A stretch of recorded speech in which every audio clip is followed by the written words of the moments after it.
Hello everybody, welcome to another video. In this video we're going to talk about how to act drunk realistically. I've got 4 different methods and techniques for you to use, and they all involve combining contrasts, layering opposite traits, and generally working with contradictions. Without further ado, let's begin. Contradiction 1. Don't act drunk. I mention this time and time again, and I will continue to mention this forever and ever and ever. It's the most important point, I think. When people are drunk in real life, the last thing they try to do is actually appear drunk. Drunk people want to appear sober. They'll aim to walk in that straight line when they're dizzy and swerving about all over the place. We've all watched it happen. There is this battle between their internal intentions and their external physical movements that seem beyond their control. There's a battle of opposites. Wanting to look sober when you are drunk. I do have an example here, if you're interested. It's me. In this scene, my character is trying hard to focus on the other character. She's almost frowning. She's trying to stay upright, but look, she's losing her balance and falling against the wall. There's an internal battle between her own loss of control but her desire to appear competent to the other character. Contradiction 2. Drunk logic. Drunk people don't make sense often. New. You are new. It's a cliche, yes, but it does happen. And they don't know they don't make sense. Well, they might do, but if they could control it, they wouldn't. Look like they didn't make sense. You know what I mean? Let's just say they don't know that they don't make sense. So they speak with the intention of being clear, logical, and convincing. Ah, business.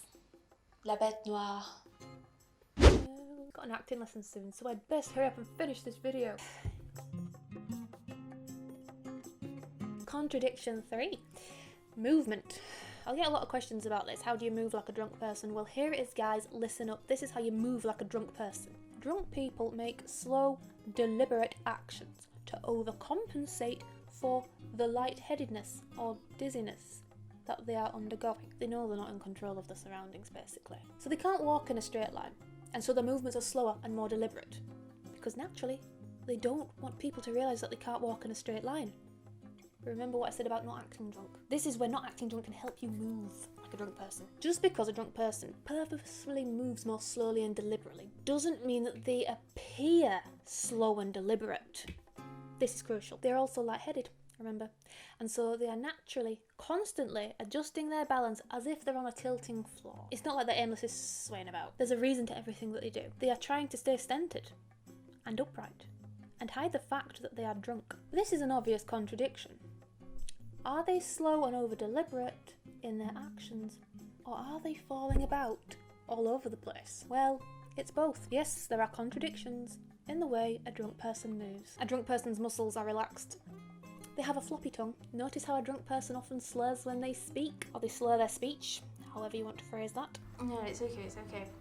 I can see that no matter what I say, it's not going to convince you. As such, the body is relaxed, despite what they're thinking or saying. They might even get angry. What? You might get an angry drunk who is stressed and argumentative and wants to fight, but their muscles are too relaxed for them to fight adequately. They'll fall about, they'll miss the mark when they swing that punch, and so on. So it's not an aimless swinging about, it's just they are battling their own restrictions. Why do people get drunk? A drunk person's lack of coordination means that when they try to put something right, they can end up making it even worse. Did I drop it? For example, a drunk person might try and place the phone back on the receiver, but miss the receiver completely. Then they'll try to correct that error, knock something else off the table. Then they'll try to correct that by picking up what they've knocked on the floor. And then when they're on the floor trying to pick that up, they will end up tripping on their own dress or trouser leg and end up falling on the floor, and so on. It's basically a never-ending mess, but it all has an intention behind it. They're not aimlessly falling about. In that instance, they are trying to put things right and look like they're not drunk. And it's just going wrong because their coordination is off, their muscles are relaxed, and they're on this tilting floor, remember, and they're trying to stay upright. So there's a lot going on, really. The governing factor behind all of this is that the character is trying not to look drunk, even when they are drunk. Contradiction 4. Continuously changing state. So the final contradiction I'd like to talk to you about is that a drunk person is not easily defined. Their state changes all the time. There are different types of being drunk, and a character might go through them all in a night. They might not, but they might. Several examples of different types of drunk include, but are not limited to, the celebratory drunk, the one who's happy and yay, we've celebrating the lottery or something. If only. Then there's a superior drunk, the person who gets high and mighty. Usually they feel inadequate inside. Another contradiction there. The flirty drunk. The sentimental drunk, the one who gets sad and melancholic. Depressed drunk, whatever you want to call it. And the angry drunk. Some people get angry when they get drunk. And again, you can have a mixture of these going on as well. Being drunk messes with your emotions. So the way your character might go to interpret something or act something or feel something will be modified by the act of being drunk or by inebriation. For instance, maybe an evening starts with a character being a celebratory drunk. Something good's happened. Then maybe there's some flirting. Maybe they're at a party celebrating and they find someone. And then later they get all superior for some reason because they're moving slowly and deliberately even though they're lightheaded and they're saying stupid things in a serious way, and it just gives the impression of looking superior. And then maybe this leads to a fight, and alas, the angry drunk is born. And then when the night is nearly over, they might think about what's happened and life, and voila, you've got the sentimental drunk before they fall asleep, ready for that hangover. A drunk person will change their emotions or attitude the more they drink throughout the night. And there's not a set order in which you would get drunk. This varies according to the person, the character you're studying. The drunk is generally quite erratic. They're their own contradiction. Do they want to fight? Are they flirting?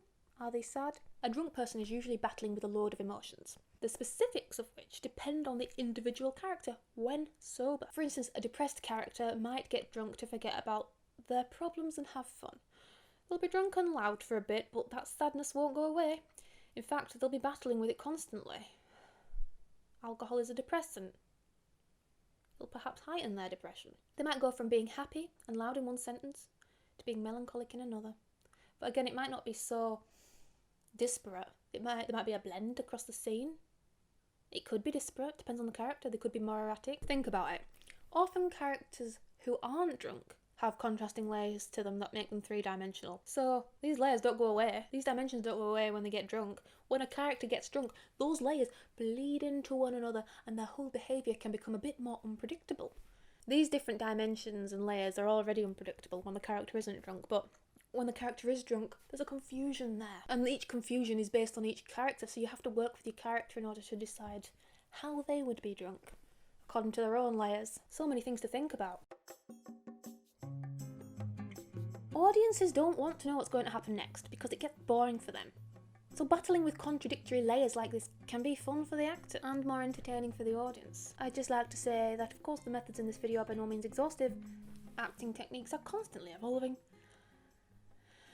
Human beings are vastly complicated and unpredictable.